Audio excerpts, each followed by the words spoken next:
Student welcome to chemistry class. और आज हम पढ़ने वाले हैं केमिकल काइनेटिक्स अध्याय के बारे में, जो है रासायनिक बल गतिकी।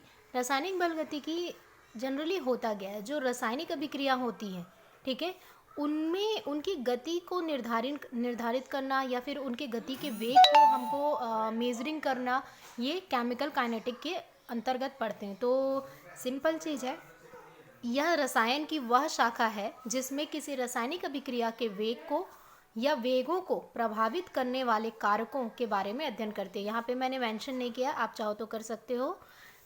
रसायन की वह शाखा जिसमें हम रासायनिक अभिक्रिया के वेग को प्रभावित करने वाले कारकों का अध्ययन करते हैं या रासायनिक अभिक्रिया के वेग का भी अध्ययन करते हैं, ठीक है।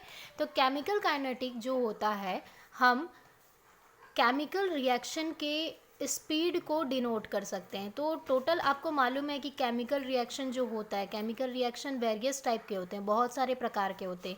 अगर देखा जाए तो टोटल उन्हें वर्गीकृत किया गया है 3 अलग अलग प्रकारों में। तो उनको पहले समझ लेते हैं, फिर हम औसत वेग की ओर चलेंगे।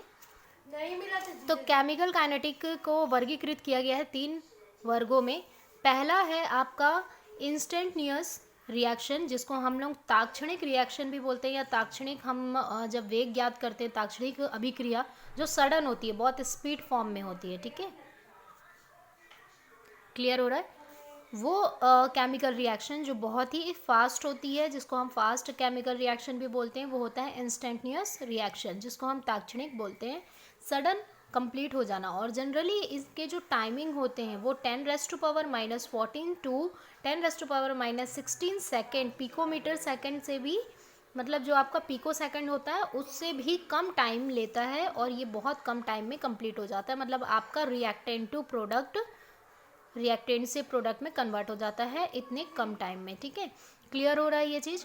तो जनरली क्या होता है कि जो आपके स्पीड हैं, जो फास्ट रिएक्शन है, उनके लिए जो केमिकल काइनेटिक के जो मेथड हैं वो अप्लाई नहीं हो पाते, क्योंकि केमिकल काइनेटिक के जो मेथड हैं उनको अप्लाई करने के लिए हमें एक ऐसे रिएक्शन चाहिए जिसके हम लोग पर्टिकुलर वेग, मतलब आइडेंटिफाई कर सकें कि वो कौन से स्पीड से सडन चल रहा है, मतलब कितने स्पीड से चल रहा है, और उसके उस स्पीड के बीच में अगर हमको चेक करना है तो हम उसको सडन वेग भी कहते हैं, मतलब ताक्षणिक वेग भी बोल सकते हैं। लेकिन अगर रिएक्शन ही कंप्लीट फास्ट है, मतलब जिसमें टाइम का कोई मतलब फिक्स नहीं है कि टाइम एकदम इतने कम समय में ही सडन वो प्रोडक्ट में कन्वर्ट हो रहा है, कुछ सेकेंड में ही, तो उसको हम लोग को फाइंड आउट करने में, उसके वेग को पहचानने में प्रॉब्लम होती है। तो जनरली ये क्या होता है कि इसका जो अध्ययन होता है ना, वो केमिकल काइनेटिक के साधारण विधियों के द्वारा ज्ञात नहीं किया जा सकता। ये इम्पॉर्टेंट चीज़ है, तो याद रखना, जो फास्ट रिएक्शन है ना, उनको केमिकल काइनेटिक के विधियों द्वारा ज्ञात नहीं करते। सेकेंड जो वर्गीकृत किया गया है, वेरी स्लो रिएक्शन, मतलब कि मंद गति के अभिक्रियाएं।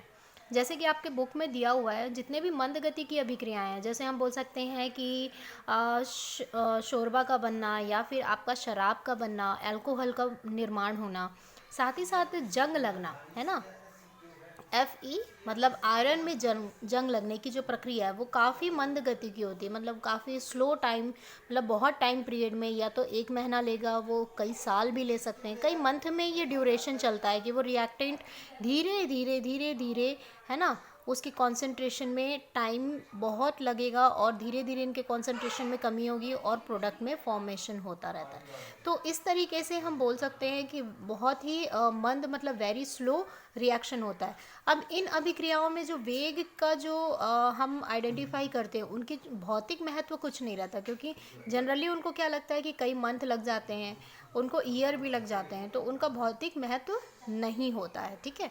आगे आते हैं तीसरे प्रकार पे, जो आपके अभिक्रिया के हैं, रासायनिक अभिक्रिया के, वो है मॉडरेट। मॉडरेट का मतलब होता है मध्यम गति में, मतलब कि ना तो वो फास्ट है ना तो वो स्लो है, एक मिडिल, मतलब हम मध्यम गति में, मीडियम मॉडरेट फॉर्म में वो स्पीड में है ना। जनरली अगर मैं बोलूँ कि आप एक कार चला रहे हैं और कार की स्पीड आप 90 मतलब पे रखे हैं तो बहुत स्पीड है ना। और आप इसको फिर 30 पे रख रहे हैं तो ये बहुत ही स्लो हो जा रहा है, आपको लेट हो जाएगा। एक मॉडरेट रखना है तो 60 टू 50 स्पीड, मतलब 50 टू 60 का जो स्पीड है ना, 50 टू 60 का जो स्पीड है वो आपका मॉडरेट हो गया। मतलब कि आपका ना हाई है, एक्सीडेंट होने के चांसेस नहीं है, बहुत स्लो भी नहीं है कि आप लेट हो जाओगे किसी मतलब प्लेस में, आपको पर्टिकुलर जगह में जहाँ जाना है वहाँ जाने के लिए। आपका मॉडरेट है, मतलब कि आपका 50 टू 60 है, कम भी हो रहा है ज़्यादा भी हो रहा है, कुछ मॉडरेट है ना, तो जिसमें हम लोग आइडेंटिफाई ईजिली कर सकते हैं। तो मॉडरेट मतलब मध्यम टाइप के जितने भी केमिकल रिएक्शन होते हैं, इसे केमिकल काइनेटिक के अंतर्गत अध्ययन किया जाता है। याद रखना, केमिकल काइनेटिक के अंतर्गत हम मॉडरेट रिएक्शन को ही अध्ययन करते हैं। अब मॉडरेट रिएक्शन में जैसे कि आपका बोल सकते हैं कि एस्टर का जल अपघटन होना, सुक्रोज का जल अपघटन होना, अमोनियम नाइट्राइट का अपघटन होना, तो ये सारे एग्जाम्पल्स इसमें आ सकते हैं। आप बुक से भी वॉच कर सकते हो, ठीक है। तो ये 3 चीज़ समझ आया। अब हमें जानना है कि औसत वेग को आप कैसे पहचानोगे। अब हमको पता है कि हमको मॉडरेट रिएक्शन को ही वॉच आउट करना है। तो अब हम सबसे पहले चलते हैं कि केमिकल काइनेटिक में कैसे आप वेग को देख पाते हो या फिर आइडेंटिफाई करते हो। तो अब हमको मालूम चल गया है कि जो केमिकल काइनेटिक है वो औसत वेग, मतलब कि आपका क्या केमिकल काइनेटिक जो है वो मॉडरेट रिएक्शन पे डिपेंड करती है। मॉडरेट मतलब कि मध्यम गति से चलने वाले जो केमिकल रिएक्शन होते हैं, जो रासायनिक अभिक्रियाएं होती हैं, उनमें ये सभी नियम लागू होते हैं। तो हम अब जानेंगे औसत वेग के बारे में। औसत वेग क्या है? किसी रासायनिक परिवर्तन अभिक्रिया, है ना, या तो किसी रासायनिक परिवर्तन या फिर हम अभिक्रिया बोल सकते हैं, में एक जो निश्चित समय होता है जिसमें अभिकारक का जो सांद्रता होता है ना, वो उसमें परिवर्तन होता है। अभिकारक या तो उत्पाद की सांद्रता